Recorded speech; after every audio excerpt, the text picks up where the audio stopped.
ও এটা বট ঠগার মানুহ আছে এ ভেকলি চুপা যাও যতে ও দেখাও পালো ও জায়গাত দেখাও পালো ভালো ও এইটো ধুনা এ ভাই নকপি দিয়া এ মতিটো পলে গেছি আই কোটাল বিয়ে ভিতরে ওর কোতাল বিয়ের ইচ্ছা এ এটা সৰু চলি একটু কেনে পলে গেছে পুরু চলিও একটু গেছি পলে গেছি কি করবে দুখতে আছি এটা বট ঠগারা পিয়েছে চাবা যাবা পারবি কিন্তু ওরা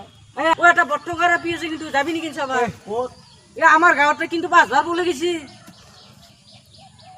5,000 বলে গেছি 5,000 বলে গেছি এ ভাই নালকে আমার এনে বিয়া নকরি ঘরতে বই কিনবে না বুড়ো আবি বুড়া হয়ে কিন্তু বিয়া নকরি বাপ রে বাপ আর এটা জিও বলে গেলা এবার তো 5,000 বলে যাবে মোর তাক দেরি ভাই এ মোহর চলিক চাই দিন কাটানতে ভালকে কইরাম যে মই যাতে ও আমি যদি আপিসি চাই দিম বুলি কৈছিলো ও হাতা খানো নে কিন্তু ঠিক ভাল মার্কেল দিছিলো কিন্তু টকা কিন্তু আমি দুয়ে খাব পারলো ভাগে ভাগে গম পাইছা না দুয়ে মজাকে খাব পারলো কি এতিয়া এনে যাব কি